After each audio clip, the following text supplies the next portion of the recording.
बेटी के पैसे। पापा अभी ऑफिस से आए थे। श्रेया बैठकर टीवी देख रही थी। पापा कुछ परेशान दिख रहे थे। उन्होंने आते ही कहा, ये टीवी बंद कर दो। श्रेया ने कहा, जी पापा, क्या बात है, आप कुछ परेशान से लग रहे हो। इस पर पापा कहते हैं, कुछ नहीं बेटा, जा एक गिलास पानी का ले आ मेरे लिए। ये आवाज़ें सुनकर किचन में काम कर रही शालिनी जी पानी लेकर आई और श्रेया से कहा, बेटा ज़रा जाकर किचन में देख, मैंने सब्जी बनने रखी है, मैं अभी आती हूँ। श्रेया अंदर चली जाती है। तब शालिनी जी ने पूछा, क्या बात है, आप बहुत परेशान दिखाई दे रहे हो। इस पर मोहन जी कहते हैं, शालिनी मेरी नौकरी चली गई। कंपनी काफ़ी समय से घाटे में चल रही थी। मेरे साथ कई लोगों को काम से निकाल दिया गया। समझ नहीं आ रहा आगे क्या किया जाए। कैसे हम इस घर का किराया, गाड़ी की किस्त, श्रेया की शादी के लिए जो एसआईपी शुरू की है, वो सब कहाँ से आएगा। इस पर शालिनी जी कहती है, आप चिंता मत कीजिए, आपको इतना कुछ आता है, कोई ना कोई नौकरी मिल जाएगी। हम एक काम करते हैं, कुछ दिन के लिए एसआईपी बंद कर देते हैं। इस पर मोहन जी कहते हैं, नहीं नहीं, बेटी की शादी के लिए अभी से कुछ जोड़ेंगे तभी कुछ बन पाएंगे।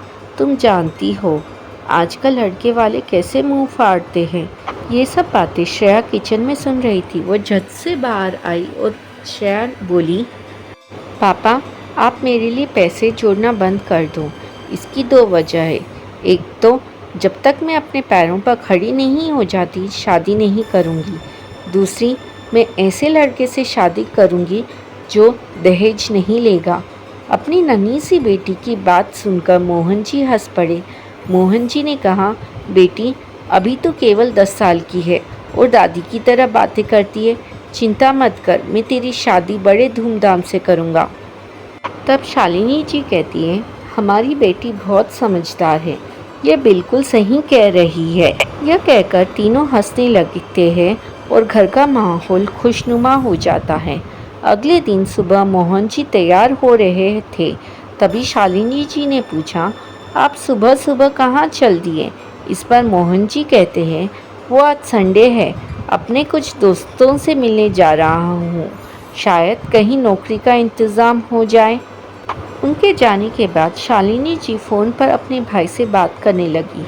वो रो रही थी, भैया ये किसी को कुछ बता नहीं रहे हैं, लेकिन बहुत परेशान हैं। क्या करूँ, कुछ समझ नहीं आ रहा। अगर इन्हें जल्दी नौकरी ना मिली तो ना जाने हमारा क्या होगा। श्रेया अभी स्कूल से आई थी। वो अपनी मम्मी से खाना लेने आ रही थी। तभी गेट के पीछे से उसने सारी बातें सुन ली।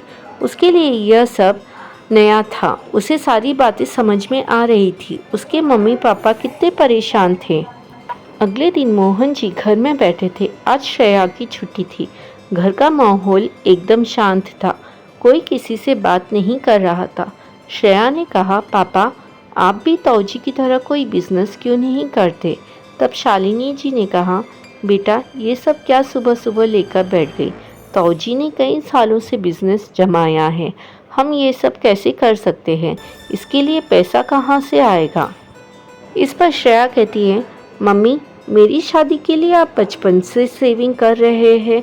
अगर उस पैसे से पापा बिजनेस शुरू करें तो कैसा रहेगा। तभी मोहन जी कहते हैं, नहीं नहीं बेटा, हम उस पैसे को हाथ भी नहीं लगा सकते। कल बिजनेस नहीं चला तो सारा पैसा डूब जाएगा। तब श्रेया कहती है, पापा क्या हो जाएगा। अगर पैसा डूब गया, मैं बड़े होकर पैसा कमा लूँगी, फिर शादी कर लूँगी।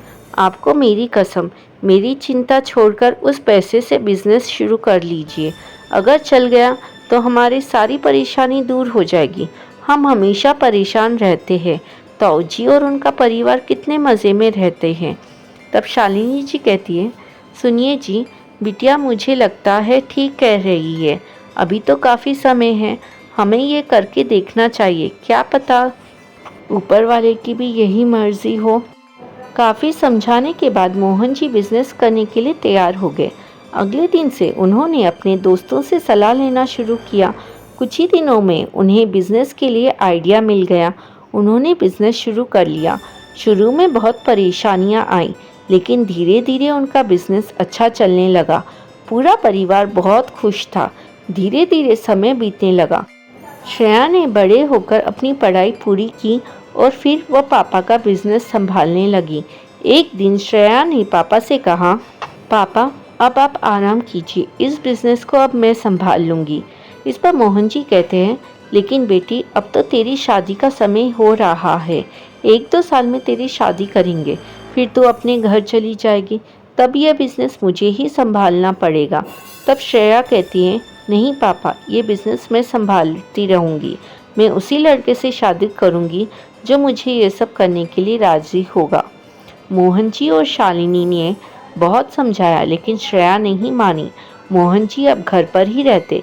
वे कभी कभी ऑफिस चले जाते थे और फिर वापस आकर घर बैठ जाते थे, लेकिन उन्हें अभी भी श्रेया की शादी की चिंता सताती रहती थी।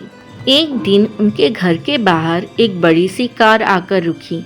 उसमें से एक सज्जन अपनी पत्नी और बेटे के साथ आए। उन्होंने आकर मोहन जी से बात की। उन्होंने कहा, मोहन जी, हम काफ़ी समय से आपकी बेटी के साथ बिजनेस कर रहे हैं। आपकी बेटी हमें बहुत अच्छी लगी। मैं अपने बेटे की शादी आपकी बेटी से करना चाहता हूँ। अब यही मेरा बिजनेस संभालता है।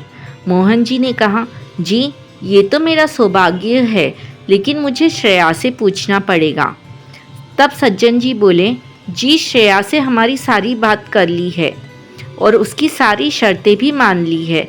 उसी ने हमें यहाँ आपसे बात करने के लिए भेजा है। आप श्रेया से बात कर लेना, हम फिर आ जाएंगे। तब मोहन जी कहते हैं, नहीं नहीं, ऐसा कैसे, हम लड़की वाले हैं।